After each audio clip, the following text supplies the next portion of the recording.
शुभ संध्या सभी को। आप सभी का आईएफपीएच के दैनिक अंतर्राष्ट्रीय हिंदी वेबिनार में स्वागत है। हमारे आज के मेहमान और वक्ता हैं doctor Manish Azad Singh sir. Sir एक मेहनती और उत्साही व्यक्ति हैं जिनके पास अंतर व्यक्ति संचार, नेतृत्व जैसे उपयुक्त कौशल हैं। वह वाराणसी में डिवाइन होम्योपैथिक क्लिनिक में सहायक चिकित्सक हैं। उन्होंने रोगी प्रबंधन और ओपीडी मामलों में मदद की है। डॉक्टर मनीष ने जयपुर विश्वविद्यालय से अपनी बीएचएमएस और बाबा भीमराव अंबेडकर विश्वविद्यालय से होम्योपैथी रिपर्ची में एमडी किया है। हम आपका स्वागत करते हैं sir. Over to you now. Thank you doctor Vaishnavi. बस ये बता दीजिए मैं अभी ऑडिबल हूँ? Yes sir, you audible. ठीक है। क्या मेरी स्क्रीन विजिबल है? Yes sir, the screen is visible. Okay. So आज का टॉपिक शुरू करते हैं। सबसे पहले थैंक यू आईएफपीएच मुझे फिर से मौका देने के लिए और अपने प्लेटफॉर्म पे बुलाने के लिए। आज का हमारा जो टॉपिक है वो बहुत बेसिक टॉपिक है जो हम सभी के बीच में बहुत क्लियरली दिख रहा है। और उसी टॉपिक को लेके मैं आज आप सभी के सामने प्रस्तुत हुआ हूँ। The topic is smartphone addiction. इसकी वजह से होने वाला एंजाइटी या स्लीपलेसनेस, एंड इसमें होम्योपैथी क्या सॉल्यूशन प्रोवाइड कर सकता है और क्या लाइफस्टाइल चेंज अगर होता है तो होम्योपैथी के साथ वो ज्यादा अच्छा वर्क कर सकता है। तो यानी कि मेडिसिन के साथ लाइफस्टाइल एंड रेजिमेन में आपको क्या चेंजेस करने होंगे, that would also be told in this webinar.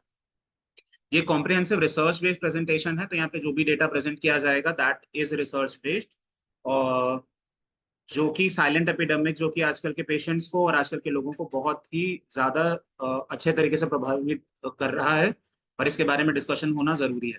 So that is why I came with this presentation.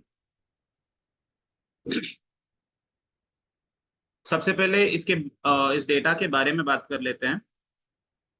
71% of smartphone users को उनके डिवाइसेस के साथ सोने की आदत हो जाती है। सो यानी कि उनका नेचुरल जो स्लीप पैटर्न है वो डिस्टर्ब हो जाएगा। तो 71% स्लीप डिस्ट्रप्शन है। स्मार्टफोन यूजर्स को आदत है कि वो अपने डिवाइसेस को अपने बगल में रख के सोएंगे। सो ऑब्वियसली वो उनके नेचुरल स्लीप पैटर्न को प्रभावित कर रहा है। नाउ 71% साउंड्स लाइक कि बहुत बड़ा नंबर नहीं है, बट इसको फिर जोड़ो। अगर आपके आसपास 100 लोग रहते हैं तो 100 में से 71 लोगों को ये आदत है, and this is research based stats. Now 47% of anxiety experience panic when their phone battery is low. तो यानी कि अगर आपका फोन बैटरी लो है, या अगर आपका फोन आपसे दूर रख दिया जा रहा है, आपको थोड़ी देर के लिए आपका फोन नहीं मिल रहा है, सो 47% ऑफ द पेशेंट्स और 47% ऑफ द केसेस को एंजाइटी फील होती है। 68% ऑफ पुअर स्लीप में young adult with smartphone addiction suffer कर रहे हैं और इनके में पुअर स्लीप क्वालिटी आ रही है। 68% ऑफ यंग अडल्ट जिनमें स्मार्टफोन एडिक्शन है, इनमें पुअर स्लीप क्वालिटी भी है। Again 26% of accidents, specifically car accidents, 26% of car accidents involve cell phone use. So now इस चीज को सोच के देखिए कि अगर 100 कार एक्सीडेंट हो रहे हैं मेरठ में या दिल्ली में या उत्तर प्रदेश में या बिहार में किसी जगह पे, तो वहां पे 100 में से 26 पे वो जो इंसान कार चला रहा है वो किसी न किसी प्रकार से फोन सेल का यूज कर रहा है, और सेल फोन का यूज करते समय पे उसका एक्सीडेंट हो रहा है, ऐसा डेटा कहता है। So 26% of cell phone use car accident को लीड कर रहा है। इंडियन कॉन्टेक्स्ट में अगर और बात करें तो 64.6 prevalence of smartphone addiction among adolescent age 15 to 19 years in Gujarat. So Gujarat में हुई एक स्टडी ये कहती है कि 64.6% प्रेवलेंस है स्मार्टफोन एडिक्शन का अमंग एडोलेसेंट जिनकी एज 15 से 18 साल के बीच में है। तो यानी कि अगर 15 से 18 साल के बीच का कोई बच्चा आपके घर में है, तो 100 बच्चों में से 64 बच्चों को आदत है कि वो अपना फोन नहीं छोड़ सकते, and 15 is not a age for obviously using cell phone. थोड़ा सा और आगे बढ़ते हैं। 39 से 44% एडिक्शन मैग्नीट्यूड है across Indian adolescent population based on systematic reviews. So 39 से 44% एडोलेसेंट को देखा गया है जनरली कि वो एडिक्टेड है ही फोन को लेके। ये एक जनरल रिव्यू है, इससे पहले वाला सिर्फ गुजरात को लेके था। Urban residence increases risk by 2 to 4 times compare to rural areas. तो ये तो ऑब्वियस है, ऑब्वियसली अगर हम इसको अर्बन वर्सेस रूरल में देख रहे हैं कि गांव में रहने वालों से कंपैरिजन में शहर में रहने वालों में कितने लोग ज्यादा फोन यूज कर रहे हैं, तो परसेंटेज थोड़े से कम और ज्यादा हो जाएंगे obviously. 24.6 to 44 prevalence among Indian youth, among Indian adults varies by region. तो 44% प्रेवलेंस है इन जनरल इंडिया, यानी कि अगर इंडिया में बात करें तो 44 लोग हमेशा फोन का इस्तेमाल कर ही रहे हैं, अगर हम 100 लोगों की बात कर रहे हैं तो, और ये यंग अडल्ट का ट्रेट है। नाउ द थिंग इज कि इससे प्रॉब्लम क्या है। ऑब्वियसली आज का जमाना डिजिटल है, अब तो एआई आने वाला है, जिसको एआई नहीं आता वो किसी काम का नहीं है। तो फिर जब इतना कुछ है और इतना कुछ डिजिटल हो रहा है, तो प्रॉब्लम क्या है, हर कोई फोन यूज कर सकता है, दिक्कत क्या है फिर। तो दिक्कत ये है, ये मैटर इसलिए है क्योंकि इंक्रीज कर रहा है एंजाइटी डिसऑर्डर्स को in young patient. Rising complaints of insomnia obviously बढ़ रहा है। यहाँ पे जो भी लोग मौजूद हैं, इनकी क्लिनिक्स हैं, आप सभी लोग नया पेशेंट्स को देख रहे हैं, तो आपको बहुत अच्छे से पता है कि किस तरीके से इंसोम्निया बहुत कॉमन हो रहा है, किस तरीके से एंग्जाइटी बहुत कॉमन हो रहा है, किस तरीके से स्लीप डिस्टर्बेंसेस बहुत कॉमन हो रहे हैं। बच्चों में अटेंशन डेफिसिट सिम्टम्स दिख रहे हैं, अडोलेसेंट्स में भी दिख रहे हैं। Autistic behaviour is very common these days. Unexplained headaches होना आई स्ट्रेन के साथ, ये बहुत कॉमन है। माइग्रेन के पेशेंट सडनली बहुत राइज पे हैं। सोशल विथड्रॉल और बिहेवियरल चेंजेस बहुत इजीली दिख रहे हैं। इवन आए दिन ये जो खबरें आ रही हैं कि इसने उसको मार दिया, इसने उसको मार दिया, तो ये जो सडन जो बिहेवियरल चेंजेस हो रहे हैं, that can also be connected with smartphones. I'm not saying कि only smartphone is responsible, but yeah, smartphone is also responsible. अगर हम अंडरलाइन कनेक्शन की बात करें तो smartphone addiction is not just a behavioural issue, obviously it is a complex neurobiological condition affecting. क्यों? First reason, आपका dopamine regulation system. आपका जो डोपामीन है वो क्यों जरूरी है बॉडी में। हम में से जो भी डोपामीन को जानता है वो बहुत अच्छे से जानता है कि dopamine is a happy hormone. Dopamine is a hormone जहाँ पे जिसके बॉडी में जितना अच्छा सिक्रीट हो रहा है, आपको उतना ज्यादा अच्छा महसूस हो रहा है, आप उतना ज्यादा खुश फील कर रहे हैं। नाउ जिसके लाइक सडनली 100 पार हो गए, 200 पार हो गए, now I am talking about a normal person, क्योंकि हम सब इन्फ्लुएंसर्स नहीं है। बट जहां आपके लाइक्स इंस्टाग्राम पे 400 500 थाउजेंड्स पे पहुंच गए, वहां पे आप बहुत खुश। So now the dopamine spike, and suddenly आपने कोई और पोस्ट डाला और उस पर व्यू ही नहीं आए, 100, 0, 83 या 85 और रुक गया। Now what is that? Instagram के एल्गोरिदम ने आपको धोखा दे दिया, जबकि आपने तो कीवर्ड भी अच्छे डाले थे, हैशटैग्स भी सही लगाए थे। अब क्या? अब वहां पे आता है दुख कि यार सडनली ये क्या हुआ, मेरा इंस्टाग्राम पोस्ट वायरल क्यों नहीं हुआ। तो what is that? That is dopamine regulation system, कि आपका डोपामिन आपको सडनली धोखा दे रहा है और आप सडनली उस चीज के लिए परेशान हो रहे हैं। Then there is circadian rhythm disruption, क्योंकि obviously what is circadian rhythm? Circadian rhythm is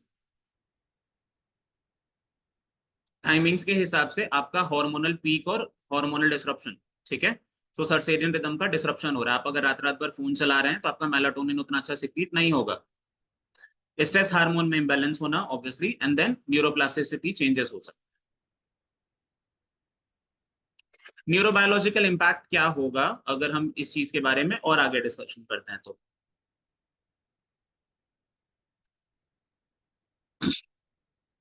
अगर हम इसको समझें, इस पैथोफिजियोलॉजी को समझें, तो जो डोपामिन डिसरेगुलेशन है, कांस्टेंट नोटिफिकेशन क्रिएट करते हैं डोपामिन स्पाइक को, सिमिलर है जैसे सब्सटेंस एडिक्शन। तो अगर जिसको फोन देखने की आदत है, it is something like substance addiction, कि आप जैसे अल्कोहल पी रहे हो और आपको डोपामिन सर्ज हो रहा है। अगर हम एडिक्शन की बात करेंगे तो इट इज वेरी सेम। जिनको सिगरेट पी रहे हैं, उनको सिगरेट पी के ज्यादा मजा सिर्फ निकोटीन की वजह से नहीं आ रहा है, इट इज ऑल्सो बिकॉज उनको वो डोपामिन सर्ज मिल रहा है, क्योंकि आपने कहीं ना कहीं रूल तोड़ा है, आपको थोड़ा सा मजा फील हो रहा है उससे। अल्कोहल के साथ सेम चीज है, और किसी भी सब्सटेंस अब्यूज में जाओगे आप, तो आप पढ़ोगे कि डोपामिन सर्ज उसमें बढ़ता जाता है। So the same goes with, कि आप जब फोन में आपको नोटिफिकेशन आ रहे होते हैं, उस नोटिफिकेशन में आपको प्रेजेस मिल रहे होते हैं, तो कहीं ना कहीं आपके डोपामिन को सर्ज कर रहा होता है। Very directly proportional to cortisol level also. अगर आपको उसकी जगह पे वो मिल रहा है कि हेट मिलने लगा, कोई पीछे पड़ा हुआ है कि ओ माय गॉड आप बहुत बुरे दिखते हो, आप बहुत मोटे दिखते हो, आपकी आवाज आपकी नाक से आती है, आप चश्मा लगाते हो, and पता नहीं दुनिया भर की बहुत सारी चीजें बोलने को, तो ब्रेन क्या करता है, डेवलप कर लेता है एक टॉलरेंस, और फिर आपको उससे ज्यादा स्टिमुलेशन चाहिए सेटिस्फैक्शन के लिए। इसको बहुत इजीली समझ सकते हैं। हम में से बहुत लोग हैं जिनकी फोटोज पे शायद 50 लाइक आते होंगे, उनसे थोड़े से ज्यादा भी हैं जिनके 100 आते होंगे, उनसे भी थोड़े ज्यादा है जिनके 200 आते होंगे, और उनसे भी थोड़े ज्यादा है जिनके 400 आते होंगे, और भी होंगे शायद, हो सकता है। तो इन जनरल जिनके 400 आते होंगे ना, उनको 50 में सेटिस्फैक्शन नहीं मिलेगा। जिनके 500 आते होंगे उनको 100 में नहीं मिल रहा है। तो ये क्या हो रहा है, ये बेसिकली आपका एक स्पाइक सेट होते जा रहा है डोपामीन का, और अब उसके ऊपर चाहिए, अब उसके नीचे आने में मजा नहीं आ रहा है। सो वो जो डोपामीन रेगुलेशन है ना, वो कहीं ना कहीं उस चीज से आपको अफेक्ट हो रहा है। नेचुरल रिवॉर्ड सिस्टम जो है वो इम्पेयर्ड हो रहा है। Now what is natural reward system? Natural reward system is a very easy thing. आप अपने, अगर आप जैसे घर पे जा रहे हो और अपने बच्चे को गले लगा लिया, या अपने पेट को पकड़ लिया, कि अपने कुत्ते के साथ कडल कर लिया, आपकी गर्लफ्रेंड के साथ आप टाइम स्पेंड कर रहे हो, अपने फ्रेंड्स के साथ टाइम स्पेंड कर रहे हो, सो that is natural reward system, कि आपका एक नेचुरल रिवॉर्ड सिस्टम बना हुआ है। आप अपने क्लोज वंस के साथ टाइम स्पेंड कर रहे हो और आपको अच्छा फील हो रहा है। नाउ दैट अच्छा फील होना इज डोपामिन। अब क्योंकि आप वो टाइम फोन के साथ ज्यादा स्पेंड कर रहे हो, तो वो जो फोन के साथ जो डोपामिन सर्ज जा रहा है वो नेचुरल रिवॉर्ड सिस्टम में नहीं मिलेगा। तो now when you spend time with your friends you get bored, rubric comes mind enjoy. Now when you go with your friends, तो आप वहां पे बोर हो रहे हैं, वहां पे आप मुंह बना रहे हैं, माइंड ग्रिमेसेस। तो डिफरेंट डिफरेंट क्या हो रहा है कि अब आपको वहां पे मजा नहीं आ रहा है। अब आप वहां से बाहर निकलना चाह रहे हो, क्यों क्यों निकलना चाह रहे हो? तो अकेले बैठ के फोन के साथ टाइम स्पेंड करना चाह रहे हो। सो वहां पे आपका डोपामिन डिसरेगुलेशन हो रहा है। This manifest as anxiety when separated from device. So that is why जब डिवाइस से आपको सेपरेट किया जा रहा है तो आपको एंग्जाइटी फील हो रहा है। आगे इसको देखेंगे तो स्लीप आर्किटेक्चर डिसरप्शन दिख रहा है। स्लीप आर्किटेक्चर डिसरप्शन क्या है? देयर इज अ टाइम जहां पे आपको सोना चाहिए। 11 to 4 AM is a very good time to sleep. 11 क्यों? क्योंकि 11 AM के बाद से मेलाटोनिन सिक्रीट होना शुरू हो जाता है, एंड 4 AM तक सिक्रीट होगा। इस समय पे बॉडी बहुत अच्छे से टेस्टोस्टेरोन भी सिक्रीट कर रही होती है, एंड बहुत अच्छा टाइम है बॉडी को सोने का। अब अगर आप 11 PM से लेके 4 AM के बीच में सो ही नहीं रहे हैं, आप फोन चला रहे हैं बैठ के, ठीक है, और 4 बजे सो रहे हैं, और कहते हैं कि मैंने तो पूरी नींद कंप्लीट की थी, 12 बजे ही तो सो के उठा हूं, प्रॉब्लम क्या है? प्रॉब्लम है, आपने अपना सर्केडियन रिदम बिगाड़ दिया, आपने अपना हार्मोनल सिस्टम डिसरप्ट कर दिया है। और अब आप पेशेंट आके हमसे बोल रहे हो कि हमारा इरेक्शन क्यों नहीं बहुत अच्छा हो रहा है, या I am having loss of libido. Oh come on, you should have loss of libido, obviously you will have, क्योंकि आपका हार्मोनल क्रैश हो चुका है। आपका अब हार्मोन उतना अच्छा नहीं हो सकता। अब आपको समझना पड़ेगा इस चीज को कि आपका एंजाइटी लेवल बढ़ेगा ही, आपका जो मतलब मूड है वो चेंजेस होंगे, जो मूड इम्बैलेंसेस हैं वो बनेंगे। रीजन है क्योंकि आपने अपना जो मेलाटोनिन है वो डिसरप्ट कर दिया। बहुत सालों तक आपने ये आदत डाल रखी है कि आप 1 बजे ही सोएंगे, आप 2 बजे ही सोएंगे, 3-3 बजे तक फोन पे बातें करेंगे। Now that is a problem. आते हैं स्लीप आर्किटेक्चर डिसरप्शन पे। ब्लू लाइट का एक्सपोजर जो है वो सप्रेस करेगा मेलाटोनिन के प्रोडक्शन को। तो इससे क्या होगा? क्योंकि हमारा फोन कॉन्स्टेंटली ब्लू लाइट को वो कर रहा है, एमिट कर रहा है, तो अगर आप उसके कांटेक्ट में बहुत टाइम तक रहेंगे तो ये आपका मेलाटोनिन के प्रोडक्शन को डिक्रीज करेगा या डिप्राइव करेगा। What is melatonin? Since we are talking about this, तो what is melatonin? Melatonin is a hormone जो आपको पीसफुल स्लीप प्रोवाइड करता है, और प्रीकर्सर प्रोवाइड करता है बहुत सारे हॉर्मोन्स के लिए। There are hormones like dopamine, there are hormones like testosterone, जो कि मेलाटोनिन के वजह से फिर अच्छे से सिक्रीट हो पाएंगे। सो अगर आपका मेलाटोनिन ही अच्छे से सिक्रीट नहीं हो पा रहा है for the reason of this blue light exposure, तो ऑब्वियसली वहां पे प्रॉब्लम हो जाएगी। 71% पीपल जो सो रहे हैं अपने फोन को अपने बगल में रख के, उनकी वजह से उसको प्रॉब्लम क्या होगा? Micro awakening. आप हर थोड़े थोड़े नोटिफिकेशन की आवाज पे या हर थोड़ी थोड़ी देर में उठ रहे हैं। मान लो आप 12 बजे सोए, 1 बजे फिर से नींद खुली थोड़ी देर के लिए, 5 मिनट के लिए खुली, फिर सो गए आप, फिर 3 बजे खुली, फिर 5 बजे खुली, फिर 6 बजे खुली। अब ये स्लीप क्या है? बार बार डिस्टर्ब हो चुकी है। उस स्लीप से आपको वो क्वालिटी ऑफ स्लीप नहीं मिली, और वो क्वालिटी ऑफ अवेकनिंग नहीं मिली जो आपको मिलनी चाहिए थी। Why is sleep important? Again, अब हम एज अ डॉक्टर अगर इस चीज पे डिस्कशन कर रहे हैं तो firstly let's discuss why sleep important. Sleep is important for restoration of our body, कि आपने जो पूरे दिन मेहनत की है उसका रीस्टोरेशन होना जरूरी है। और वो रीस्टोरेशन अगर नहीं हो पाएगा तो वहां से फिर प्रॉब्लम्स आना शुरू हो जाएंगे। You will feel anxious, you will feel more anger, you will feel more irritability obviously. And that's why we read nux vomica in this, कि नक्स वोमिका की नींद बहुत अच्छी पूरी नहीं होती है, इसलिए फिर मॉर्निंग अनसेटिस्फैक्टरी स्लीप है, कॉफी पिएगा सुबह उठ के, स्टिमुलेंट्स चाहिए। पर क्यों चाहिए? क्योंकि वो जो स्लीप है वो पूरी हुई नहीं थी कभी। So there is sleep architecture disruption. REM की जो स्लीप क्वालिटी है वो डिटोरिएट हो जाएगी, और स्लीप ऑनसेट लेटेंसी जो होगी वो धीरे धीरे बढ़ती जाएगी। स्लीप ऑनसेट लेटेंसी का मतलब कि आप 12 बजे सोने जाओगे तो 1 बजे तक नींद आएगी, 2 बजे तक नींद आएगी। And this is very common, लोगों के साथ ये होता है। लोग कहते हैं कि मैं सोने जाता हूँ और सोते ही तुरंत नींद नहीं आती है, 1 घंटे 2 घंटे 3 घंटे लग जाते हैं सोने में। So what is that? वो जो आपका स्लीप लेटेंसी का डिटोरिएशन हो रहा है, and that is very common. होता है ये चीज क्योंकि आप जब सोने जा रहे हो, आपने क्योंकि शुरू से फोन की आदत डाल रखी है, आप बिना फोन के सो नहीं सकते हो। सो वो जो लेटेंसी का टाइम है वो बढ़ते जाएगा।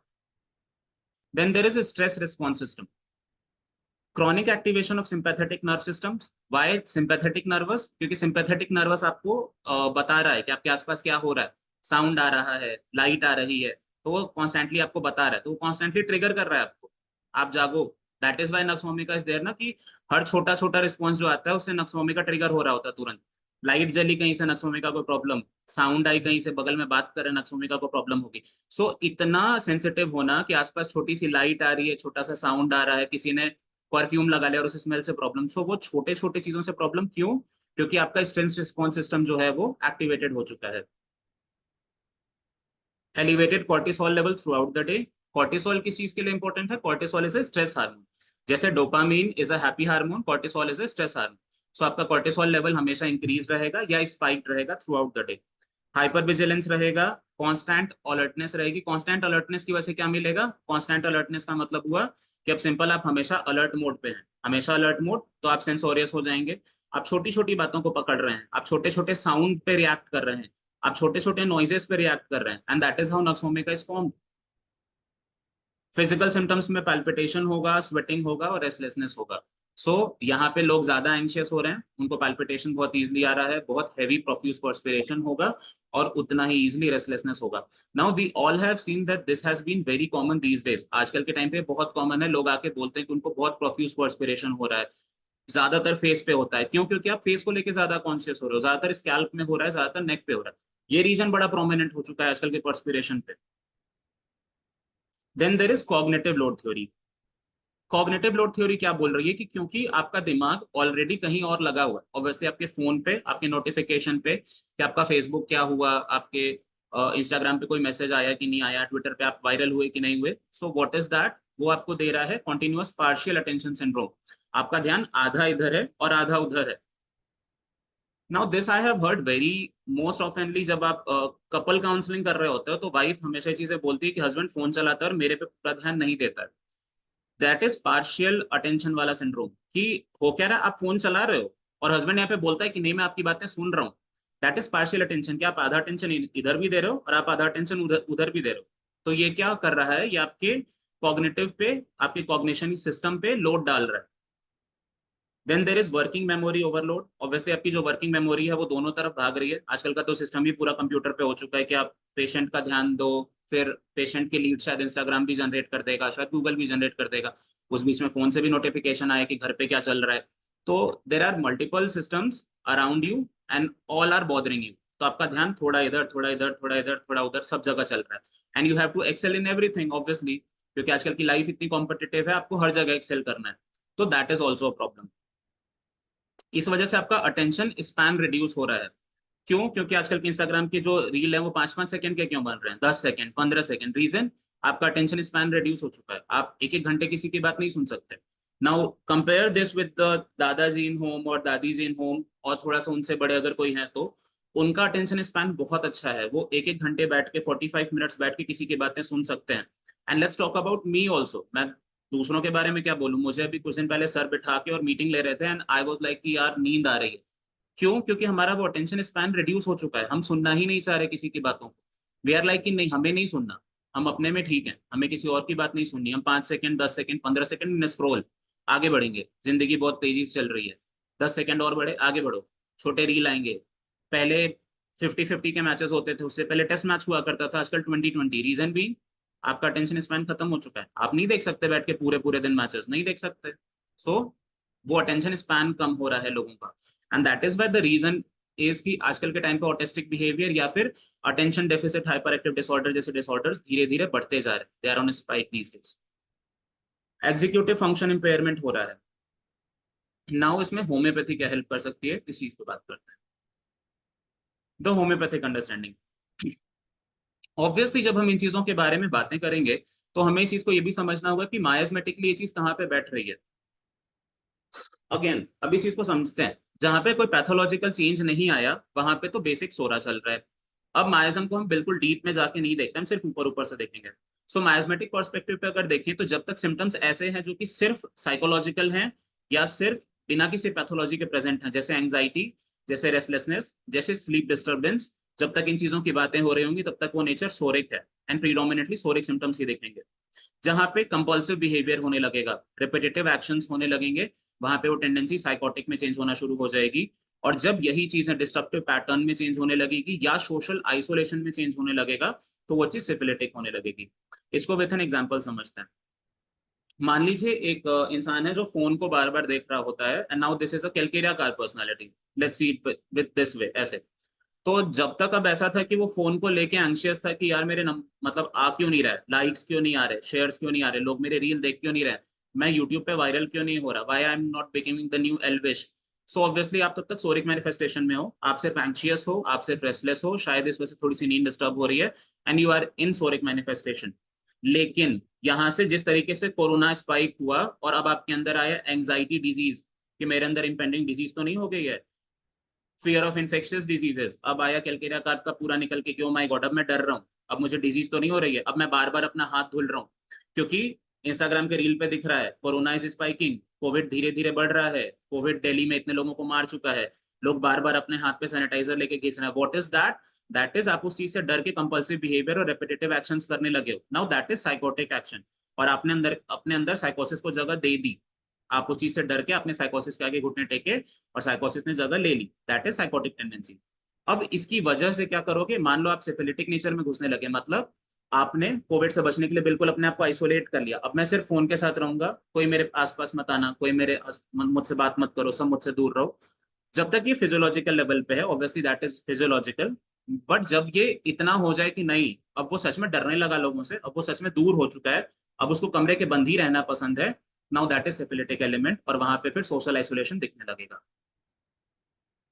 इसका कॉन्स्टिट्यूशनल इम्पैक्ट क्या पड़ेगा लोगों पे? कॉन्स्टिट्यूशनल इम्पैक्ट, ऑब्वियसली होम्योपैथी में कॉन्स्टिट्यूशन बड़ा इंपॉर्टेंट वर्ड है। कॉन्स्टिट्यूशन को बहुत तरीके से लोग बात करते हैं, बट एक जनरल बात करते हैं, कॉन्स्टिट्यूशन पे इम्पैक्ट क्या पड़ेगा? आपका जो नर्वस सिस्टम है वो हाइपर सेंसिटिव हो चुका है। हाइपर सेंसिटिव क्यों? क्योंकि आपने बहुत छोटी छोटी चीजों को अपने लाइफ में रेगुलेट करने दिया है, आपकी लाइफ को कंट्रोल करने दिया, तो उस वजह से आपका नर्वस सिस्टम हाइपर सेंसिटिव हो गया है, तो हर छोटी छोटी चीज से स्टिमुलेट होगा। Again talking about nux vomica like medicine, जो कि हर छोटी छोटी चीज से स्टिमुलेट होती है, थोड़ा सा लाइट आया प्रॉब्लम, थोड़ा सा साउंड आया प्रॉब्लम, तो वो छोटा छोटा सा सिस्टम हाइपर सेंसिटिव कर दिया। वाइटल फोर्स का डिप्लीशन ऑब्वियसली हो रहा है, क्योंकि आपने अपनी स्लीप को अच्छा नहीं रखा है, आपकी लाइफ में कहीं भी मेहनत नहीं है, कोई स्ट्रगल नहीं है, इट्स जस्ट सेडेंटरी लाइफ। आराम से बैठो, एंजॉय करो, you have become a doctor, हम सिर्फ आराम से बैठेंगे, कोई एक्सरसाइज नहीं कर रहे, no that is vital force depletion obviously. Then there is mental emotional imbalances, क्योंकि ऑब्वियसली आपने अपने इमोशंस को, बहुत सारे सिस्टम्स को चारों तरफ एक्टिवेटेड रख के इम्बैलेंस होने दिए। आप उस समय पे घर भी संभाल रहे हो फोन पे, फिर कहीं सिस्टम भी संभाल रहे हो, तब तक में सर का मेल आया तो मेल का रिस्पॉन्स भी कर रहे हो, तब तक में एक मैसेज कहीं से और ब्लिंक हुआ और फिर उस पर भी देखने लगे। तो आप अच्छे से किसी भी एक चीज को स्पैन नहीं दे पा रहे हो, किसी एक चीज को टाइम नहीं दे पा रहे हो, तो आपका अब जो इमोशनल इम्बैलेंस है वो यहाँ से शुरू होगा। अब जब आपसे सामने वाला एक फुल फ्लेज कमिटमेंट मांग रहा है, वाइफ आके बोल रही है कि मैं कुछ बात करना चाहती हूँ, तो आप ऐसे फोन लेके ऐसे बैठे हो और ऐसे ऐसे मैसेज चल रहा है, और वो बोल रहे हो कि हाँ हाँ बताओ, मैं सुन रहा हूँ, मैं तुम्हारी बात बिल्कुल सुन रहा हूँ, और किसी और को रिस्पॉन्स चल रहा है। So that is mental emotional balance, जो धीरे धीरे आना शुरू हो चुकी है। एंड दैट इज वाई फिर आएगा physical manifestation of digital toxicity. अब आपका जो डिजिटल टॉक्सिसिटी है वो फिजिकल मैनिफेस्टेशन लेना शुरू कर देगा। इसका भी एग्जाम्पल लेते हैं। मान लीजिए आपने एक फोटो डाली थी जो आपके हिसाब से बहुत अच्छी थी, बट उस फोटो में किसी ने देख लिया कि आपका मोटा पेट बाहर आके दिख रहा है। This is a very common thing with me, तो फिर ऑब्वियसली मैं इस चीज को डिस्कस कर सकता हूँ। तो लोगों ने देखा और लोगों ने उस चीज पे कमेंट करना शुरू किया या पर्सनली मैसेज करना शुरू किया, and obviously that affects you, क्योंकि अब मैसेज आना शुरू हो जाएगा कि तूने पहले से वेट गेन कर लिया है क्या, you have gone fat, oh my god what you are doing, आपकी डाइट कैसी हो चुकी है, आप आजकल कुछ खा नहीं रहे हो क्या, आजकल कुछ ज्यादा खा रहे हो क्या, शादी के बाद वाइफ ज्यादा खिलाने लगी है क्या। So what is that? That is physical manifestation of digital toxicity. आपकी लाइफ में डिजिटल टॉक्सिसिटी घुस चुकी है। फिजिकल मैनिफेस्टेशन क्या होगा? अब आपको गुस्सा वाइफ पे या आसपास के लोगों पे निकालोगे कि तुम मुझे इतना क्यों खिलाते हो, मैंने तुमसे बोला था क्या ये बनाने को। So what is that? Now that is physical manifestation. अब वो धीरे धीरे मैनिफेस्ट हो रहा है, अब वो डिजिटल टॉक्सिसिटी आपकी लाइफ में घुस रही है और वो चेंजेस को प्रोड्यूस करना शुरू कर देगी।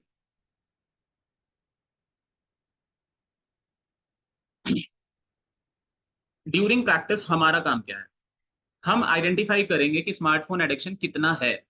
Okay, so the first is primary manifestation to look for. इसमें फर्स्ट होगा फिजिकल मैनिफेस्टेशन। हम फिजिकल मैनिफेस्टेशन देख रहे हैं कि कितना ज्यादा आपके यहाँ पे डिजिटल टूल्स का या स्मार्टफोन्स का यूज हो रहा है।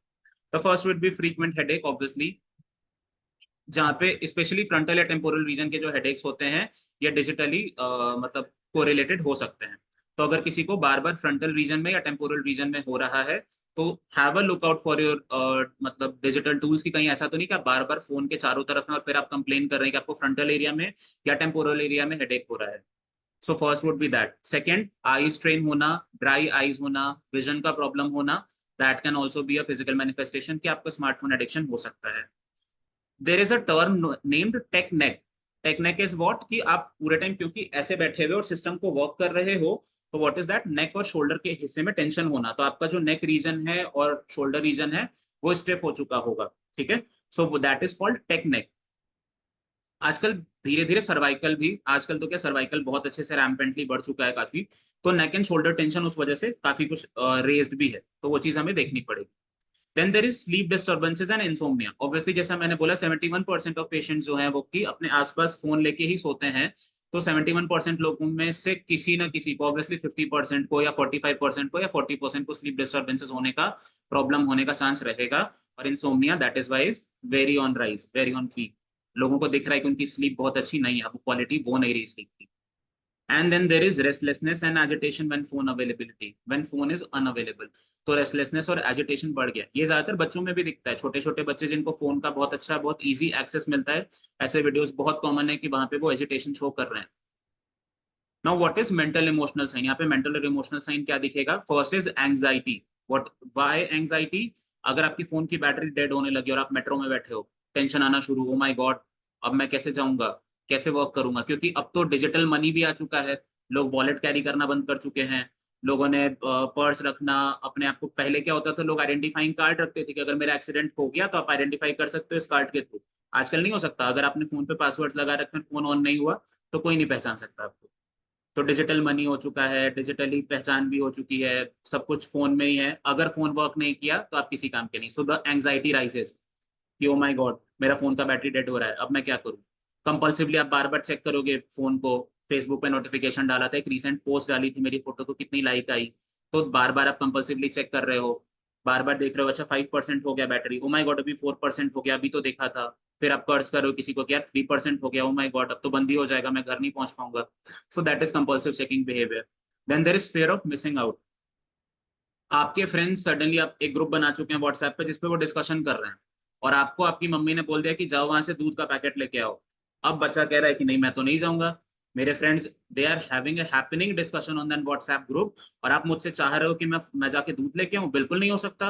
Why is that, that is FOMO, fear of missing out, कि यार इतना अच्छा डिस्कशन हो रहा है, बाद में फिर फ्रेंड्स इस पे डिस्कशन करेंगे कि मैंने तो वो वाला जोक मारा था और मैं तो कनेक्ट ही नहीं कर पाऊंगा। So that is fear of missing out, that is FOMO कि ओ माय गॉड नहीं मैं नहीं जाऊंगा। तो वो उसका तुरंत एक रिवर्ट बैक देगा आपको, रेप्रीमेंड एलिमेंट्स फ्रॉम, कि नहीं नहीं जा रहा मैं। तो वो हुआ मेंटल इमोशनल साइन।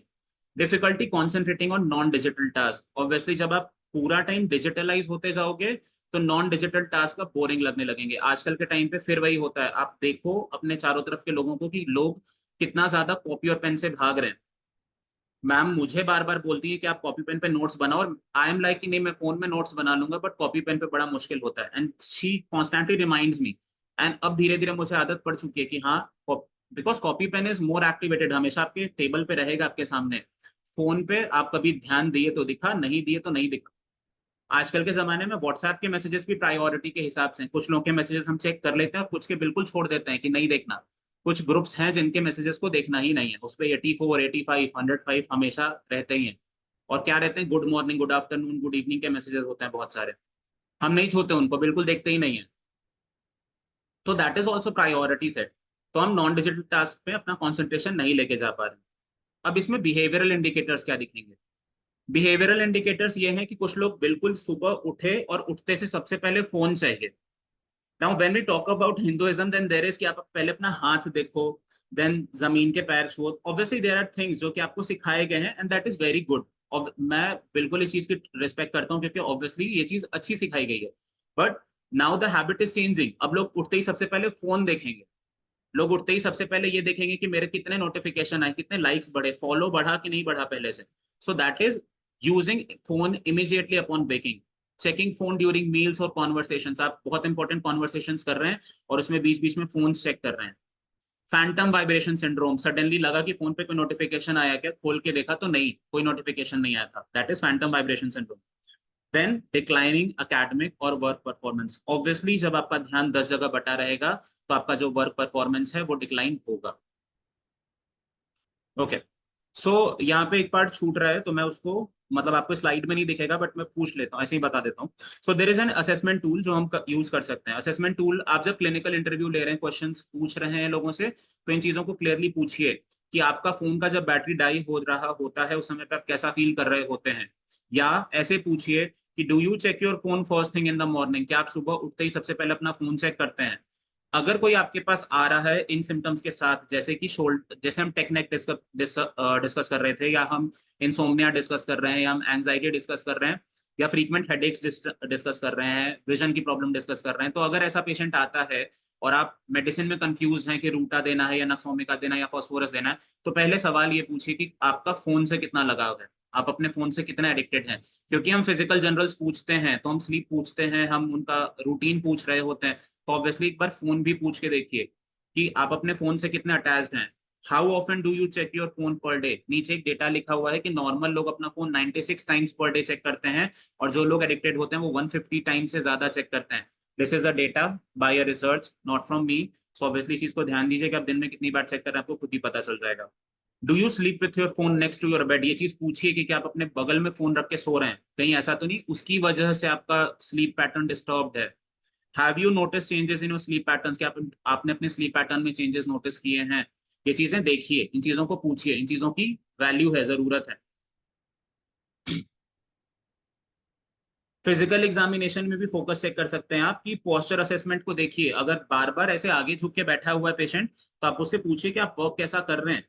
और अगर वो बोलता है कि उसका वर्क डिजिटलाइज ज्यादा है, तो आप उसको ये चीज बोलिए कि आप अपनी लाइफ में थोड़ा सा फिजिकल मोशन जोड़िए। टिप्स मारना, एक नॉर्मल एक्सरसाइज करना, आजकल तो हनुमान दंड को लोगों ने बहुत फेमस किया हुआ है, कोई भी ऐसी एक फॉर्म ऑफ एक्सरसाइज को कीजिए, 15 मिनट 20 मिनट करने में बहुत टाइम नहीं लगता है। आधा घंटा भी करेंगे तो that would be good enough. Neck and shoulder tension को इवैल्यूएट कीजिए, उसके हिसाब से एक्सरसाइजेस बता सकते हैं। जैसे एक जनरल बोल सकते हैं कि जब आप बैठे हुए हैं तो अपने हाथ को यूं लेके एक ऐसे कीजिए और फिर एक ऐसे कीजिए, इसमें कितना टाइम लग जाएगा। लेकिन आपका जो नेक और शोल्डर का स्टिफनेस है वो बस यूं करने से और यूं करने से अगर नॉर्मलाइज हो जा रहा है तो प्रॉब्लम क्या है। क्योंकि आप पूरे टाइम बैठे हुए तो ऑब्वियसली स्टिफ हो चुका है, ये हिस्सा स्टिफ है, हिप के हिस्से स्टिफ है, क्योंकि आजकल का जॉब पूरे टाइम बैठे रहने का। नाउ कम्स द पार्ट कि होम्योपैथी यहाँ पे क्या कर सकती है। Obviously when primary homeopathic remedies का डिस्कशन करें तो देन देयर आर रेमेडीज जो कि एंजाइटी और रेस्टलेसनेस के लिए बहुत कॉमनली जानी जाती हैं। हम यहाँ पे बहुत डिटेल में नहीं जाएंगे इन मेडिसिन के, क्योंकि और बहुत बड़ी स्लाइड है ऑब्वियसली, सो हम छोटे छोटे में डिस्कस करने की कोशिश करेंगे। जब हम प्राइमरी होम्योपैथिक रेमेडीज की बात करेंगे एंजाइटी और रेस्टलेसनेस के हिसाब से, तो द फर्स्ट मेडिसिन ऑब्वियसली जब वर्ड एंजाइटी सुनेंगे तो आती है दिमाग में आर्सेनिक एल्बम। आर्सेनिक एल्बम की एंजाइटी ज्यादातर हेल्थ के हिसाब से होती है, रेस्टलेसनेस एट नाइट होता है, कंपल्सिव बिहेवियर्स होते हैं, चीज बार बार हाथ धुलना, बार बार एक मोशन को या एक पर्टिकुलर चीजों को बार बार करना, रेपिटेटिव बिहेवियर करना इज आर्सेनिक बिहेवियर। आर्सेनिक ये चीजें रेगुलर बेसिस पे करता है। देन सपोर्टिंग सिस्टम को अगर आप देखें तो arsenic is a person who desires perfectionism. तो अगर आपको एक ऐसा बंदा दिख रहा है जो कि रिपीटेटिव बिहेवियर कर रहा है लेकिन इसके साथ थोड़ा सा परफेक्ट होने की कोशिश भी कर रहा है, तो हाँ दिमाग में आ सकता है कि ये आर्सेनिक हो सकता है। परफेक्शनिज्म डिजिटल ऑर्गेनाइजेशन के बारे में हो सकता है। मिडनाइट रेस्टलेसनेस दिख रही है कि रात में उठ के टहलना शुरू कर देता है किसी प्रेजेंटेशन से पहले या किसी सेमिनार से पहले, तो यहाँ पे आर्सेनिक सोचा जा सकता है। स्मार्टफोन कनेक्शन को जरूर पढ़िए, कांस्टेंट हेल्थ रिलेटेड सर्चेस या anxiety when phone unavailable arsenic में दिखता है। अगर मेडिसिन हम डिस्कस भी कर रहे हैं तो कुछ मेडिसिन है जिनमें anxiety health about, anxiety disease about, fear of infectious disease, ये चीजें रूब्रिक बड़े कॉमन है इन मेडिसिन में। और वहां पे स्मार्टफोन कनेक्शन आपको क्लियरली दिखेगा कि आपने अगर इनका चैट जीपीटी का हिस्ट्री खोला या गूगल का हिस्ट्री खोला तो आपको दिखेगा कि ये लोग बार बार यही सर्च करते हैं कि मैं क्या खा के पतला हो सकता हूँ, मेरे को हार्ट हेल्थ है, मैं क्या मेडिसिन खाऊं। आपने अगर इनका हिस्ट्री खोलना शुरू किया तो आपको क्लियरली दिखेगा कि इनके बार बार सर्चेस भी इसी तरीके के होते हैं इन मेडिसिन के, जहाँ पे fear of disease, fear of health, fear of impending disease का एक रूब्रिक है, then there is fear of infectious disease, तो ऑब्वियसली इनमें ये चीजें दिखती हैं। Then there is argentum nitricum. Now इन दोनों मेडिसिन में जमीन आसमान का फर्क है। Argentum nitricum is a medicine जहां पे एंटिसिपेटरी बिहेवियर से प्रॉब्लम है, हुआ नहीं है, प्रेजेंटेशन शायद होगा, कैसा होगा, अच्छा होगा कि नहीं होगा, और प्रॉब्लम वहां से शुरू हो गई। एंटीसिपेटरी हरीडनेस, एंटीसिपेटरी प्रॉब्लम्स होने पे या इंपल्स कंट्रोल इश्यूज होने पे आप अर्जेंटम नाइट्रिकम जैसी मेडिसिन को सोच सकते हैं। यहाँ पे कैरेक्टरिस्टिक ये रहेगा कि टाइम डिस्टॉर्शन है, उसको ऐसा लग रहा है कि चीज बहुत जल्दी हो रही है, या हमेशा रश में रहेगा, हमेशा बहुत जल्दी में रहेगा। आप अर्जेंटम नाइट्रिकम की वॉक देखिएगा तो शायद आपको समझ में आए, आगे थोड़ा सा झुक जाएगा, पैर बिल्कुल पतले होते हैं, बिल्कुल तेजी तेजी से चलने की कोशिश करता है, अपने नॉर्मल स्टेमिना से ज्यादा तेजी से चलने की कोशिश करता है। स्मार्टफोन कनेक्शन को अगर यहाँ पे हम देखें तो इम्पल्सिव होगा, थोड़ा सा सोशल मीडिया को बार बार चेक करेगा, एंड ऑब्वियसली यहाँ पे रिवर्ट बैक का भी तरीका थोड़ा सा ऐसा होगा, क्योंकि यहाँ पे रेवरेंस का रूब्रिक नहीं है। आप जब रेवरेंस के रूब्रिक में जाएंगे तो argentum nitricum is not there, तो वो रिप्लाई भी थोड़ा सा ना गुस्से तरीके से या डरे डरे तरीके से कर सकता है, फास्टिडियस रिप्लाई आता है। जैसे मान लीजिए कि आप उसने आपने डाल दिया कि एंग्जाइटी की मेडिसिन में आर्सेनिक बहुत अच्छी होती है, तो अर्जेंटम वाला रिप्लाई कर देगा कि अच्छा तुझे क्या पता, मैं और बताता हूँ 10 और होती है। मतलब इस तरीके की सोच आ सकती है वो, और उसका रिप्लाई भी उतना ही हेस्टी होगा जितना उसका बात करने का तरीका होता है, तो इसलिए उसके टाइपों में गलतियां हो सकती हैं, क्योंकि वो जल्दी जल्दी कर रहा है, उसको परफेक्शनिज्म नहीं है, वो आर्सेनिक की तरह कमेंट को डिलीट करके दोबारा नहीं सुधारेगा, वो टाइपों में गलतियां कर सकता है और फिर छोड़ देगा। कॉफी या cruda, coffee is a medicine जहां पे इंसोम्निया मेंटल एक्टिविटी से आ सकती है, इकलौती मेडिसिन, मतलब इकलौती तो नहीं बोल सकते, but one of those medicine जहां पे हैप्पीनेस से भी प्रॉब्लम है, तो अगर ओवर एक्साइटेशन हो रहा है तो भी प्रॉब्लम हो सकता है। Coffee is that kind of medicine. ये भी क्योंकि नक्स से रिलेटेड मेडिसिन है, तो यहाँ पे भी स्लाइटेस्ट नॉइज होने से नींद खुलना या फिर स्लाइटेस्ट चेंज होने से प्रॉब्लम होना is one of the key symptoms. Insomnia होगा मेंटल एक्टिविटी से। स्मार्टफोन कनेक्शन की बात करें तो over stimulation from digital content या रेसिंग थॉट्स, ये इस तरीके के सिम्टम्स कॉफिया क्रूडा में देख सकते हैं। Attention and focus issues, obviously हम इस चीज के बारे में बात करेंगे जब हम ब्लू लाइट डिस्कशन कर रहे हैं, हमने attention deficit hyper active disorder की बात की, हम ऑटिस्टिक की बात कर रहे हैं, तो मेडिसिन में भी इस चीज की बात करेंगे। जहां पे भी वर्ड अटेंशन और फोकस इशू की बात आएगी, कॉन्सेंट्रेशन की बात आएगी, वहां बराइटा कार्ब अपने आप आ जाएगा, क्योंकि एक ऐसी मेडिसिन जहां पे कॉन्सेंट्रेशन प्रॉब्लम होना, मेमोरी का इशू होना, सोशल एंग्जाइटी होना, ऐसी मेडिसिन में baryta carb is the one of the prominent remedy. Even baryta group ही उसमें बहुत प्रोमिनेंटली दिख जाता है। एज ग्रुप ज्यादातर बच्चों में होता है, बट किसी में भी हो सकता है, ऐसा नहीं है कि ज्यादातर बच्चों में ही होगा, एडोलेसेंट्स में ही जरूरी नहीं है, किसी में भी होगा। क्योंकि आजकल जिस तरीके से मतलब इस ये बढ़ रहा है कि आप हर चीज के लिए किसी एक पे आधारित होते जा रहे हैं, किस आधारित नहीं, सॉरी, आश्रित होते जा रहे हैं, हर चीज के लिए किसी एक पे डिपेंडेंट होते जा रहे हैं, कि आपने हर चीज के लिए फोन पे पूछना शुरू कर दिया है, तो आपका कंसंट्रेशन जो स्पैन है वो कम होगा, और धीरे धीरे आप हर चीज के लिए उस फोन पे ही आश्रित हो जाएंगे। अब क्योंकि चैट जीपीटी और क्लॉड और जेमिनाई जैसी चीजें आ चुकी हैं, आप हर चीज के लिए अपने फोन पे आश्रित होते जा रहे हैं धीरे धीरे। तो यहाँ पे बराइटा कार्ब जैसी मेडिसिन का रेज होगा, कैलकेरिया कार्ब जैसी मेडिसिन का रेज होगा, एक ऐसी मेडिसिन जिसका खुद का दिमाग बहुत अच्छा नहीं है, लेकिन यहाँ से सर्च करके और बहुत स्मार्ट बन जा रहा है मार्केट में, तो ऐसी मेडिसिन का रेज होता जाएगा। स्मार्टफोन कनेक्शन, इसकी वजह से रिड्यूस अटेंशन स्पैन होगा और सोशल कंपैरिजन में एंग्जाइटी दिखेगी। इसी की जस्ट एक उल्टी मेडिसिन लाइकोपोडियम पे भी डिस्कशन कर लेते हैं। लाइकोपोडियम इज अ मेडिसिन जहां पे लैक ऑफ कॉन्फिडेंस तो है, अंदर से बहुत डरा हुआ है, लेकिन मार्केट में नहीं दिखा सकता, दुनिया को नहीं बताएगा, दुनिया को तो यही दिखेगा कि नहीं, ये आदमी में जो कॉन्फिडेंस है ना वही चाहिए। तो lycopodium is a person who is pompous important, who is in a delusion कि नहीं मैं इंपॉर्टेंट हूँ, I am a special person, मुझे मुझे स्पेशल ट्रीट मिलना चाहिए। वो रूब्रिक्स हमने पढ़े ना, पॉम्पस इंपॉर्टेंट, वो रूब्रिक पढ़े हैं कि स्पेशल ट्रीटमेंट की डिजायर होती है, उसका एक रूब्रिक है स्पेसिफिक, मुझे याद नहीं आ रहा है। So there are rubrics for these, lycopodium का वैसा रूब्रिक है, hard for inferior, soft for superior वाले रूब्रिक्स। तो ये लाइकोपोडियम में बहुत क्लियरली दिखता है, एक ऐसा पर्सन जो अंदर से तो बहुत डरा हुआ है, लेकिन ऊपर से उतना ही कॉन्फिडेंस दिखाएगा। एंटिसिपेशन यहाँ पे भी है, लेकिन यहाँ पे एंटिसिपेशन के साथ डाइजेस्टिव इश्यूज दिखेंगे। यहाँ पे लाइकोपोडियम का बेसिक प्रॉब्लम, अब आप रूब्रिक्स को देखते जाओ तो जेलेसी भी है, एनवी भी है, और लेकिन अपने आप को टॉप पे भी बिठाना है, तो जब टॉप पे बिठाना है तो सोशल मीडिया में कंपैरिजन भी चलेगा, उसके कितने लाइक आए मेरे कितने लाइक नहीं आए पे भी कंपैरिजन चलेगा, उसके इतने व्यूज क्यों आ रहे हैं मेरे इतने व्यूज क्यों नहीं आ रहे, उस पर भी कंपैरिजन चलेगा।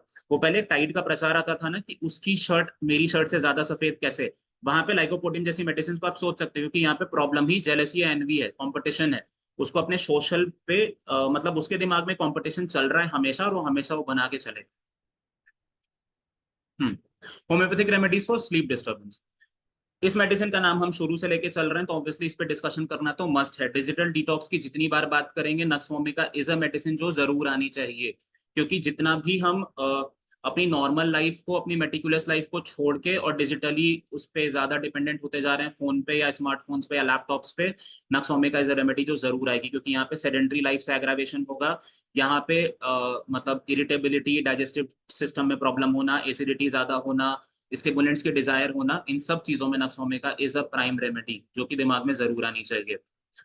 एलेंस की नोट को अगर मैं कोट करूं तो हनीमैन एक लाइन में ये चीज बहुत क्लियरली लिखते हैं कि नक्सोमिका इज अ मेडिसिन जो हर कॉन्स्टिट्यूशन पे वर्क करती है। तो नक्सोमिका इज अ मेडिसिन जिसका खुद का पर्सनली कोई कॉन्स्टिट्यूशन नहीं है, क्योंकि हमने मैक्सिमम मेडिसिन में पढ़ा है। ब्राइने इज अ मेडिसिन जो रोबुस्ट होनी चाहिए, ग्राफाइटिस इज अ मेडिसिन जो ओबीस होनी चाहिए, लाइकोपर्सिकम इज अ मेडिसिन जो ब्लैक होनी चाहिए। Nux vomica is not a medicine like that. Black भी हो सकता है, व्हाइट भी हो सकता है, ओबीस भी हो सकता है, थिन भी हो सकता है। तो nux vomica is a medicine of that. Nux vomica में इरिटेबिलिटी जरूर मिलना चाहिए, अवेयरनेस मिलना चाहिए कि आपके पास आके पैसे पे डिस्कशन कर रहा है कि नहीं, बगल में जो होम्योपैथ बैठा है वो 200 रुपए में दे रहा है, आप 500 क्यों ले रहे हो। वो आके वो अपना इरिटेबिलिटी, वो एंगर शो कर सकता है। वो 15 दिन के बाद आएगा और वो डिससेटिस्फैक्शन शो कर सकता है कि यार आपकी दवा से वो आराम नहीं मिलता है। तो nux vomica is that kind of person. Type A personality का मतलब क्या है? जब आप आईबीएस में टाइप ए पर्सनालिटी पढ़ेंगे तो आपको दिखेगा कि एक ऐसी पर्सनालिटी जो कंपटीशन में हमेशा घिरी हुई है, जो लोगों से compete कर रही है चीजों में, that is a type A personality. ज्यादातर वो लोग जो कॉर्पोरेट सेक्टर में वर्क कर रहे होते हैं, एक ऐसा सेक्टर जहाँ पे हमेशा गलाकाट कंपटीशन चल रहा होगा। इसका जस्ट कंपैरिजन करें एक ऐसी मेडिसिन के साथ जो पैसिफ्लोरा है। पैसिफ्लोरा इज अ मेडिसिन जो कि सिंपल नींद के लिए दिया जाता है। मदर टिंचर्स के लिए बहुत फेमस है कि इंसोम्निया है तो आप दे सकते हो। थोड़ा सा माइल्ड सेडेटिव इफेक्ट है, रेसिंग माइंड है, डिजिटल ओवर स्टिमुलेशन है, अगर ऐसी चीजों में आप मदर टिंचर्स यूज करते हैं तो पैसिफ्लोरा इज अ मेडिसिन जो आप यूज कर सकते हैं फॉर अ फाइन स्लीप। लेकिन यहाँ पे एक मेडिसिन नहीं है, मैं इस पर डिस्कशन जरूर करना चाहूंगा, इस वेलेरियाना। वेलेरियाना को जरूर देखिए अगर कोई नर्वस इंसोम्निया के लिए आपसे बात कर रहा है। तो अगर कोई ये बोल रहा है कि वो नर्वस होके, मतलब उसकी लाइफ में कोई टेंशन चल रहा है, उसकी वजह से उसको नींद नहीं आ रही है, so have a look for a medicine named Valeriana. मैं इसके सिम्टम्स बता देता हूँ आपको। नर्वस इंसोम्निया होगा, हिस्टेरिकल सिम्टम्स दिखेंगे वेलेरियाना में। इसके अलावा इमोशनल वॉलेटाइल होगा इसका सोशल मीडिया। तो इसका सोशल मीडिया जो होगा वो इमोशनली वॉलेटाइल होगा। ये धीरे धीरे आपको आउटबर्स्ट दिखेगा। एक ऐसे इंसान का सोशल मीडिया जहां पे धीरे धीरे, मतलब उसके रिस्पॉन्स में गुस्सा दिखता है, उसके रिस्पॉन्स में एंगर दिखता है, दैट इज वेलेरियाना। कैरेक्टरिस्टिक होगा स्लीपलेसनेस विद रेस्टलेस मोशन। तो इसकी जो स्लीपलेसनेस होगी उसके साथ रेस्टलेस मोशन होगा। Also there is a medicine name डैट्रम्यूर। अगर कोई ये बोलता है आपसे ना कि वो सो नहीं पाता, वो सोने जाता है लेकिन उसको लेट नींद आती है, वो सो नहीं पा रहा है, वहां पे नैट्रम इज ऑल्सो मेडिसिन जो आप सोच सकते हैं। अब आते हैं ऐसी मेडिसिन पे जो कंपल्सिव बिहेवियर की बात करती है। कंपल्सिव बिहेवियर की आप जितनी बार बात करेंगे उतनी बार नो सोड्स ही आएंगी। Medorrhinum, tuberculinum, even carcinosinum is there, जहाँ पे एडिक्शन बिहेवियर, एडिक्टिव बिहेवियर की आप बात कर रहे हैं, जहाँ पे ऐसी चीजों की बात करें जो आप लाइफ से छीनना चाहते हैं, हटाना चाहते हैं और आप हटा नहीं पा रहे हैं, नो सोड्स ज्यादातर आएंगे। Sulphur is also king of those remedies, तो obviously sulphur is there, but medorrhinum and tuberculinum पे यहाँ डिस्कशन कर रहे हैं। इंडिकेशन में कंपल्सिव बिहेवियर होगा, टाइम का डिस्टॉर्शन होगा एंड क्रेविंग फॉर स्टिमुलेशन होगा। मेडोरिनम इज अ मेडिसिन जिसको स्टिमुलेशन की क्रेविंग होती है। स्मार्टफोन कनेक्शन में क्या है? कंपल्सिव स्क्रोलिंग है, आप कंपल्सिवली स्क्रोल कर रहे हैं, आप लाइक नहीं करना चाहते तो भी। ये कुछ लोग होते हैं, आपने देखा होगा, ये बिस्तर पे जाते हैं ना, तो इनके जितने फ्रेंड्स होते हैं सबका जल्दी जल्दी जल्दी करके लाइक कर रहे हैं, देख भी नहीं रहे कि पोस्ट पे लिखा क्या है, वीडियो में क्या है, लेकिन बस लाइक करेंगे, वो तुरंत तुरंत स्क्रोल करेंगे और लाइक करते जाएंगे। There are people like that and that is compulsive scrolling. Inability to put phone down, अपना फोन नीचे नहीं रख सकते पूरे टाइम, पूरे टाइम हाथ में ही रहेगा। Characteristic everything in extremes and impatience. Everything in extremes is medorrhinum, impatience is there. But इसी के साथ एक रूब्रिक अगर मैं बताऊं बड़ा अच्छा है मेडोरिनम का, कि प्लांट से बड़ा कनेक्शन होता है मेडोरिनम को। मेडोरिनम नेचर से बड़ा कनेक्टेड फील रहना चाहता है। एंड फारूक मास्टर का एक एडिशन है जो मैंने अपने क्लिनिकल प्रैक्टिस में यूज किया है, मुझे नहीं पता आप में से कितने लोग थेराप्यूटिकली यूज करते हैं, बट हाइपरटेंशन के साथ डायबिटीज अगर दिखता है तो देयर इज अ रूब्रिक। शायद हाइपरटेंशन में लिखा है कि हाइपरटेंशन अकोम्पनीड विद डायबिटीज, वहां पे 3 या 4 दवाइयां हैं, medorrhinum is one of that. अगर आप इसको यूज करते हैं तो इस तरीके से करके देखिएगा, थोड़ा सा अच्छा है, मतलब इंटरकरेंटली अच्छा रिजल्ट दे सकता है। कमिंग टू ट्यूबरक्यूलिनम, इंडिकेशन में डिससेटिस्फैक्शन दिखेगा, कांस्टेंट डिजायर है चेंजेस के, कांस्टेंट डिजायर है कि मेरी आसपास की चीजों को बदलो, that is why adrenaline junkie होता है, ट्रैवलिंग का डिजायर होता है, अल्कोहल का डिजायर होता है, क्योंकि इसके आसपास की चीजों से सेटिस्फाइड नहीं है और हमेशा बदलना चाहता है। स्मार्टफोन कनेक्शन में कॉन्स्टेंटली एप्स को भी चेंज करेगा, क्योंकि ट्रस्टवर्दी नहीं है। Tuberculinum is not a person जो कि ट्रस्टवर्दी हो, तो वो आसपास की चीजों को हमेशा बदलता रहेगा। तो आज चैट जीपीटी पे हो सकता है, कल क्लॉड पे होगा, परसों जेमिनाई पे होगा और शायद अगले दिन किसी और पे होगा। तो that is kind of a person जो ट्यूबरकुलिनम है। नेवर सेटिस्फाइड विद कंटेंट, आप जो भी कंटेंट दे रहे हो उससे सेटिस्फाइड नहीं हो। मेंटल स्टेट की बात करें तो डिस्ट्रक्टिव टेंडेंसीज हैं toward relationships due to digital distraction. तो जो डिजिटली डिस्ट्रैक्ट होगा उसकी वजह से इसके रिलेशनशिप में प्रॉब्लम्स आ सकती हैं।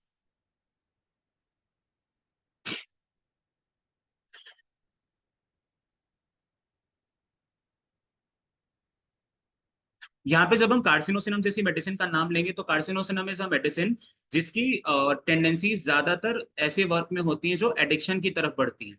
कार्सिनोसिनम इज अ मेडिसिन जो हमेशा एक्सेल कर रहा होता है, आप उसको जो काम बोलोगे उस काम में बहुत अच्छा होगा, लेकिन उसी के साथ उसको थोड़ी सी एक आदत होती है लत लगने की।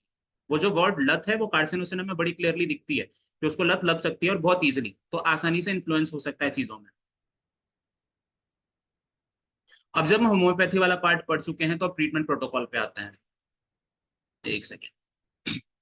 एक्यूट फेज प्रोटोकॉल क्या होगा? पहला 2 से 4 हफ्ता जो होगा वो एक्यूट फेज प्रोटोकॉल है। पेशेंट अभी अभी आया है, शुरू शुरू में प्रॉब्लम होना शुरू हुई है, प्राइमरी कॉन्स्टिट्यूशनल रेमेडी जो आपके हिसाब से आ रही टोटलिटी ऑफ सिम्टम के हिसाब से वो दीजिए। स्लीप में सपोर्ट के लिए पैसिफ्लोरा या कॉफिया जैसी मेडिसिन को यूज कर सकते हैं, नहीं भी कर सकते हैं, that is totally up to you. Even Brahmi is also medicine जो कि मेंटल कामनेस के लिए यूज की जाती है। मदर टिंचर में दिया जाता है, बकोपा मोनियरी नाम है, बट यूज करना नहीं करना आपकी मर्जी है। एंजाइटी मैनेजमेंट के लिए आर्सेनिक अर्जेंटम नाइट्रिकम जैसी मेडिसिन का जहां मैंने शुरू में जिक्र किया, आपको अगर सही लग रहा है तो आप यूज कीजिए, बट यहाँ पे डिटॉक्स सपोर्ट कीजिए। Now there is nux vomica weekly जो कि यहाँ पे लिखी हुई है। अब ये देखिए, ये जो प्रोटोकॉल है इसमें बहुत सारी मेडिसिन का नाम दिया जा रहा है। I do not work like that. जब आप एक्यूट फेज प्रोटोकॉल में बैठे हैं और आपको ऐसे दिख रहा है कि पेशेंट एक्यूटली आया है, तुरंत तुरंत आया है, बहुत सारी प्रॉब्लम्स हो रही है, जब आप केस को ढंग से लेंगे, डीपली लेंगे, तो आपको दिखेगा कि एक मेडिसिन है जो कि जरूर दिख रही है। लेट्स से नक्सोमिका, कि पेशेंट को अल्कोहल की आदत है, पेशेंट रात में देर तक सोता है या सेडेंटरी लाइफस्टाइल है, नक्सोमिका इज देयर, ठीक है। अब एक होगी जो डीप एक्टिंग मेडिसिन आपको और दिख रही होगी, बिकॉज नक्स के साथ हमेशा परछाई में एक डीप एक्टिंग मेडिसिन दिखती है, अगर आप ध्यान से देखोगे तो maximum of the time sulphur is that medicine. तो आप ऐसा कर सकते हैं कि एक डीप एक्टिंग मेडिसिन का सिंगल डोज भी अपने सामने, and then rest of the medicine जो एक्यूट फेज के लिए आपको लग रही है वो बाद में आप रिपीटेटिव डोजेस में खिला सकते हैं। This can be done, but ऐसे आप वर्क कर सकते हो, इतनी सारी दवाइयों की जरूरत नहीं पड़ेगी फिर उस केस में। मेंटेनेंस फेज जो होगा वो पहले से छठे महीने पे होगा। यहाँ पे आपको कॉन्स्टिट्यूशनल रेमेडी की जरूरत पड़ेगी, जो भी आपके हिसाब से मोस्ट सिमिलर कॉन्स्टिट्यूशनल रेमेडी है पेशेंट की, वो जरूर दीजिए। लेकिन यहाँ पे मायास्मेटिक ट्रीटमेंट भी जरूरी है और इनको नहीं छोड़ सकते आप। तो मायास्मेटिक ट्रीटमेंट को जरूर देखिए। मायास्मेटिक ट्रीटमेंट के लिए जरूरी है कि आप फैमिली हिस्ट्री को पूछिए। अगर पेशेंट की मदर को ट्यूबरकुलोसिस हुआ है तो ट्यूबरकुलर रेमेडी को सोचना पड़ेगा। आप इसको इस तरीके से भी समझ सकते हैं, अगर आपने पेशेंट के सभी रूब्रिक्स को या सभी सिम्टम्स को रेपर्टराइज किया है और आपके हिसाब से 4 सिम्टम हैं जो पेशेंट में जरूर होते हैं, तो जब आप रडार पे उसको ना उसमें डाल देते हैं रडार में, तो आपको जब ग्रुप ऑफ मेडिसिन दिखती है तो आपको दिखता है कि आगे आगे ना फॉस्फोरस, साइलेशिया, पल्साटिला जैसी मेडिसिन ज्यादातर आगे आ गई। Phosphorus is also tubercular in nature, Silicea is also tubercular in nature, and Pulsatilla is also tubercular in nature. तो आपको दिख रहा है कि आगे आगे ही ट्यूबरकुलर रेमेडीज बैठी हैं, तो हो सकता है कि ट्यूबरकुलर का ही नेचर है पेशेंट का। तो आप जरूर एक बार पेशेंट से कंफर्म कीजिए कि क्या आपकी हिस्ट्री में ट्यूबरकुलोसिस था, फैमिली में किसी को सांस की दिक्कत थी क्या, दादाजी को, दादी जी को, माता पिता में से किसी को, या चाचा चाचा के साइड से किसी को, मौसी के साइड से किसी को था, जिनके साथ आपका डायरेक्ट ब्लड रिलेशन स्टैब्लिश हो सकता है, क्या उनमें से किसी को सांस की दिक्कत थी? वो चीज आपको कंफर्म कर लेनी चाहिए। या तो पेशेंट को निमोनिया के बाद सारी परेशानियां हो रही हैं, वहां पे एक रूब्रिक है एलिमेंट्स आप नहीं, generals convalescence elements after pneumonia का एक रूब्रिक आपके पास बैठेगा। There is a medicine tuberculinum, उसमें बिल्कुल क्लियरली है, वहां पे सारी ट्यूबरकुलर रेमेडीज हैं। तो आपको हिस्ट्री जरूर पूछनी चाहिए और एक बार अच्छे से पूछे पेशेंट से। लॉन्ग टर्म मैनेजमेंट क्या होगा? क्या प्रिवेंटिव केयर तो देंगे आपके हिसाब से, जो भी एक्यूट मेडिसिन है वो जरूर देंगे, लेकिन एक डीप कॉन्स्टिट्यूशनल ट्रीटमेंट जो आपके हिसाब से होता है वो आप जरूर दीजिएगा। यहाँ पे काउंसलिंग बहुत इंपॉर्टेंट होगी, क्योंकि अब पेशेंट को 6 महीने से ज्यादा हो चुके हैं सेम परेशानी से सफर करते हुए, तो फैमिली को बिठाइए और काउंसिल कीजिए कि आपके बेटे के साथ ये प्रॉब्लम है, हमारे हिसाब से ये चीज ज्यादातर फोन की वजह से आ रही है या उसके वर्किंग एटमॉस्फेयर की वजह से आ रही है, क्योंकि हम वो चीज बदल नहीं सकते, तो हम इसको धीरे धीरे ठीक कर पाएंगे। आप इसमें हमारा कितना सपोर्ट कर पाएंगे, आप वो चीज समझाइए। अगर हम इस चीज को क्लैरिटी से पेशेंट से बात करते हैं या पेशेंट की फैमिली से बात कर पाएंगे, तो शायद हम इस केस को ज्यादा टाइम के लिए अपने क्लिनिक पे रोक पाएंगे, और तब ये केस क्योर की तरफ बढ़ पाएगा, क्योंकि ऐसे केसेस क्योर की तरफ बड़े धीरे धीरे ही बढ़ते हैं। ऐसा नहीं होगा कि हमने आज नक्सोमी का देना दिया और कल से उसने फोन छोड़ दिया और बिल्कुल फोन दूर रख के और आज ऐसे कोने में बैठा है, ऐसा नहीं होता है। तो आप इस तरीके से वर्क नहीं कर सकते, तो वहाँ पे फैमिली काउंसलिंग इंपॉर्टेंट हो सकती है। की टेक अवेज, यहाँ पे जो भी होम्योपैथिक डॉक्टर्स बैठे हैं, आज के सेमिनार का वेबिनार का की टेक अवे यही था कि एपिडेमिक को पहचानिए जब एडोलेसेंट, ये मतलब एक डेटा ये बोल रहा है कि 39 से 64% ऑफ एडोलेसेंट जो है इंडिया में वो स्मार्टफोन एडिक्टिव होते जा रहे हैं, तो हमें इस एपिडेमिक को पहचानना पड़ेगा। तो very first and most important thing is that अपने होम्योपैथिक प्रिंसिपल्स को अप्लाई कीजिए। Nux vomica, arsenic, coffea, cruda, these are just medicine, but अगर हम इनके कोर को सही से समझ रहे हैं, अप्लाई कर पा रहे हैं, तो हम इनसे अच्छा इंपैक्ट प्रोड्यूस कर सकते हैं। इम्प्लीमेंट फेज ट्रीटमेंट, अगर हम एक्यूट, मेंटेनेंस और लॉन्ग टर्म प्रोटोकॉल जैसी चीजों को समझ पाएंगे, तो हम ज्यादा अच्छा इंपैक्ट प्रोड्यूस कर पाएंगे।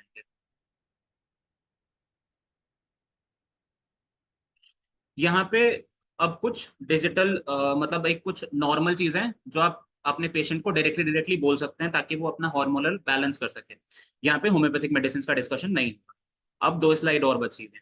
पहला, डिजिटल सनसेट अप्रोच। आप स्क्रीन फ्री इवनिंग बोल सकते हैं अपने पेशेंट को। जो पेशेंट फोन से एडिक्टेड आपको दिख रहे हैं, उनको बोलिए कि सोने से 2 घंटे पहले कम से कम अपने फोन को छोड़ के सो। यहाँ पे 2 घंटे लिखा है, आप अगर पेशेंट से 2 घंटे बोलेंगे तो वो 1 घंटे तो पहले छोड़ देगा। इससे उसकी सोने के सिस्टम में थोड़ा सा चेंज आना दिख जाएगा, जो कि उसकी स्लीप के रिदम को सुधार सकता है। उसका चार्जिंग स्टेशन कमरे से बाहर रखवाइए। मैक्सिमम लोगों के साथ प्रॉब्लम क्या है कि उनके बिस्तर के ऊपर उनका चार्जर होता है, दैट इज अ प्रॉब्लम, थोड़ा सा दूर रखवाइए। Light management, blue light filter लगा दीजिए। फोन में ब्लू लाइट फिल्टर आता है, अपने फोन को जैसे ही स्क्रॉलिंग स्क्रीन को नीचे करेंगे, मैक्सिमम एमआई के फोन में ऊपर ही आपको रीडिंग लाइट दिख जाता है, उसको क्लिक कीजिए, ब्लू लाइट फिल्टर अपने आप लग जाएगा। ब्लू लाइट फिल्टर को 6 बजे के बाद जरूर लगा लीजिए। ब्लू लाइट फिल्टर्स आपकी स्लीप के साथ प्रॉब्लम क्रिएट करेंगी। सर्सेडियन रिदम में प्रॉब्लम हो रहा था, इसीलिए जब मॉर्निंग में सनलाइट एक्सपोजर हो रहा है तो उसमें 30 मिनट टहलिए। आजकल के पेशेंट्स में विटामिन D3 कम इसीलिए हो रहा है क्योंकि धूप से उनका कोई लेना देना नहीं। सुबह उठ के 30 मिनट टहलना जरूरी है। उठिए, 5 मिनट के लिए, 10 मिनट के लिए जाके धूप को देख लीजिए, सूर्य देवता को प्रणाम कर लीजिए, सूर्य नमस्कार जैसे बहुत बेसिक बेसिक सी चीजें होती हैं जो योगा में है, उसमें से कोई भी आसन कर लीजिए। लेकिन 5 से 10 मिनट अगर आप धूप में हैं, तो आपको थोड़ा विटामिन D3 तो मिल सकता है। ऐसे ही मैं I was reading a research, और एक उसमें ये चीज बड़ी अच्छी लिखी हुई थी कि अगर आप अपने खाने के बाद 10 मिनट के लिए भी टहल लेते हैं ना, तो आपका शुगर होने के चांसेस निल हो जाते हैं। कितना मुश्किल है, अगर हम खाना खाने के बाद 10 मिनट के लिए केवल टहल लें तो उसमें कितना मुश्किल आ जाए। बट द थिंग इज कि हम इतना एडिक्टिव होते जा रहे हैं अपनी सेडेंट्री लाइफ को लेके कि हम उस चीज की तरफ बढ़ना नहीं चाहते। Then coming to attention training techniques, obviously अगर आपको किसी बच्चे में चीजें दिख रही हैं तो थोड़ी सी चीजों को चेंज करने की जरूरत है। यहाँ पे आप उसको डेली मेडिटेशन सिखाइए, बताइए कि मेडिटेशन इंपॉर्टेंट होता है लाइफ के लिए। ब्रेथ अवेयरनेस प्रैक्टिस कराइए। मेरे पास एक पेशेंट था आईबीएस का। Now those who know IBS, उनको बहुत अच्छे से पता है कि आईबीएस में सिर्फ पेट प्रॉब्लम नहीं है, the culprit is brain, the mind is culprit. यहाँ पे आप उसका माइंड छोड़ नहीं सकते। तो यहाँ पे आपको उसको बॉक्स ब्रीदिंग या ब्रीदिंग मतलब जो तकनीकें होती हैं वो उनको बता देंगे आप, तो बहुत अच्छा रहेगा। बॉडी स्कैन मेडिटेशन कर सकते हैं, या तो वॉकिंग मेडिटेशन कीजिए कि खुली हवा में घास पे नंगे पैर टहले, that is a best grounding technique और बहुत अच्छा रहता है लोगों के लिए। अच्छी स्लीप अगर किसी को नहीं आ रही है ना, तो there is a method name trataka. यहाँ पे नहीं लिखा हुआ है, अगर किसी को नोट करना है तो प्लीज लिखिए, त्राटक इज देयर। त्राटक में क्या होता है कि आप सोने से पहले ना एक कैंडल को जलाते हैं, अपने आई के लेवल पे रखते हैं, और उस लाइट को देख के एक म्यूजिक को लगा लिया, सुन रहे हैं, देख रहे हैं, 5 मिनट 10 मिनट, और उसके बाद फिर बंद कर दीजिए, सो जाइए। दैट व्हाट इज दैट, उसने आपके दिमाग को कॉन्सेंट्रेट कर दिया एक पॉइंट पे, एक जगह पे, और अब आपका कंसंट्रेशन अच्छा है। अब आप सोएंगे तो आपको स्लीप बहुत अच्छी है कि आप अपना हाथ पैर धुलिए और आराम से सो जाइए, बहुत अच्छी नींद आएगी। तो ऐसा कुछ ना हम एक स्लीपिंग रूटीन बना सकते हैं अपने लिए, that would be good in. Physical intervention, obviously movement and exercises are important. आप अगर एक्सरसाइज कर रहे हैं अपनी लाइफ में, मूवमेंट को जोड़ पा रहे हैं, तो बहुत अच्छा रहेगा। और प्रॉपर फोन हेल्डिंग जरूर सीखिए। प्रॉपर फोन हेल्डिंग इज व्हाट, कि अपने आई लेवल पे रखिए फोन को। ऐसे नीचे रखेंगे तो ऑब्वियसली यहाँ से ये दर्द होना जरूरी है, ये गर्दन पे होगा, तो थोड़ा सा ऐसे रखेंगे तो बेटर रहेगा। रेगुलर पोस्चर ब्रेक लीजिए, ये मैं अपने मैक्सिमम पेशेंट को बोलता हूँ। आप भी बोलने की आदत डालिए, जिनका काम ऐसा है जो पूरे टाइम बैठे रहते हैं, इवन फॉर अस डॉक्टर्स। अगर आपको बैठे हुए 1.5 घंटे 2 घंटे हो चुके हैं तो प्लीज उठिए, 15 मिनट के टहल लीजिए अपने कमरे में, क्योंकि हम सबके यहाँ केबिन्स इतने तो अच्छे होते हैं कि हम उठ के टहल लेते हैं। तो प्लीज उठिए, थोड़ा सा टहलिए, फिर वापस आके बैठ जाइए, that would be good enough. Social and environmental changes, ये थोड़ा सा अच्छा रहेगा। अगर हम घर के बड़े हैं तो हम ये चीजें कर सकते हैं अपने घर में। जब आप फैमिली में मील टाइम एक रख सकते हैं कि जब आप खाना खाने रात में बैठ रहे हैं तो उस आधे घंटे के लिए कोई अपना फोन नहीं छुए। उस आधे घंटे आप फोन के बिना अपने घर में खाना खाने की आदत डालिए, सब लोग साथ में बैठेंगे तो एक तो बॉन्डिंग बहुत अच्छी होगी, लेकिन फोन से थोड़ा सा छुटकारा भी मिलेगा, तो दैट वुड बी गुड। इसमें फैमिली डिजिटल डिटॉक्स पीरियड भी हो सकता है। Now this is obviously middle class के लिए बहुत कॉमन नहीं है, लेकिन हम इसको डिस्कस कर सकते हैं। Digital detox period is what, कि आप 3 दिन के लिए 2 दिन के लिए कहीं घूमने जा रहे हैं और पूरी फैमिली को साथ में ले जाइए, लेकिन उस समय पे फोन का कम से कम इस्तेमाल कीजिए। That would be good, and वो डिजिटल डिटॉक्स के लिए बहुत अच्छा रहेगा। आज के लिए लास्ट, अगर आयुर्वेदिक इंटीग्रेशन यहाँ पे कर सके तो क्या हो सकता है। आयुर्वेदिक इंटीग्रेशन में ये हो सकता है कि सबसे पहले अर्ली राइजिंग, वक्त से पहले सो के उठें। Abhyanga, abhyanga is what, daily self massage. आप खुद को ऑयलिंग कर सकते हैं, मसाज कर सकते हैं, डेली नहीं भी कर सकते तो हर 3-4 दिन में एक बार जरूर कीजिए। पहले के लोग अपने आप को रेगुलर मसाज इसीलिए करवाते थे क्योंकि दैट इज सूदिंग, आपके नर्वस सिस्टम को काम डाउन करता है। देन देर इज प्राणायाम, अगर आपका माइंड ओवर एक्टिवेटेड है तो प्रैक्टिसिंग ब्रीदिंग उस नर्वस सिस्टम को बैलेंस करेगा, तो उसको जरूर प्राणायाम कीजिए। और अर्ली डिनर अपने सोने से 2 घंटे 3 घंटे पहले खा लीजिए, ताकि आप थोड़ा सा टहल लेंगे, थोड़ी देर बात कर लेंगे, खाना अच्छे से पच जाएगा, कोई गैस की प्रॉब्लम नहीं होगी, और फिर आराम से सो जाइए। That was all for the day. Obviously slides बहुत थी बट इतना काफी है। That was all for the day. Thank you very much, I hope कि सबको मजा आया जितने लोग जुड़े थे। Thank you.